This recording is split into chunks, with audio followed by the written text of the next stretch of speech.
রাজনীতির নাম যদি গণহত্যা হয় তাহলে এমন দল বাংলাদেশের জনগণ বরদাস্ত করবে না। জনগণ যাকে পছন্দ করবে তাকে বরণ করে না। আগামীতে সুষ্ঠু নির্বাচন হলে ওই গণহত্যাকারী দল বাংলাদেশের নির্বাচনে অংশগ্রহণ করতে পারবে কি?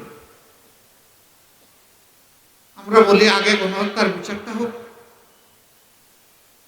ক্ষতিগ্রস্ত লোকেরা আগে তাদের ইনসাফটা পাক, তারপরে তারাই রায় দিবে যে ওনারা এই দেশে রাজনীতি করার অধিকার রাখেন। রাজনীতির নাম যদি গণহত্যা হয় তাহলে এমন দল বাংলাদেশের জনগণ বরদাস্ত করবে না। রাজনীতির নাম যদি জনকল্যাণ হয় তাহলে জনগণ যাকে পছন্দ করবে তাকে বরণ করে নেবে।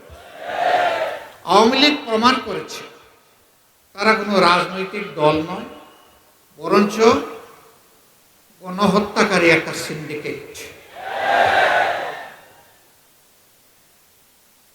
আমরা যা বললাম, আওয়ামী লীগ আদালতে গিয়ে তা প্রমাণ করুক যে আমাদের কথা সত্য না মিথ্যা।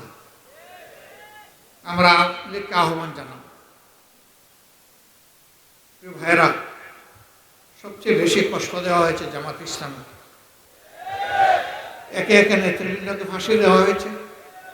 কোরআনের পাকে দেলোয়ার হোসেন সাইদি রাহিমাহুল্লাহ সহ লোকগুলাকে মৃত্যুর দিকে ঠেলে দেওয়া হয়েছে।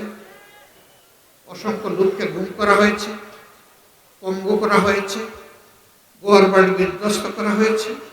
আমাদের সবগুলা অফিস তাদের পুরা সময় জুড়ে তালাবদ্ধ করে রেখেছে, আমাদের নিবন্ধন কেড়ে নিয়েছে। শেষ পর্যন্ত দিশাহারা হয়ে তাদের রাজনৈতিক আত্মহত্যার 4 দিন আগে আমাদেরকে নিষিদ্ধ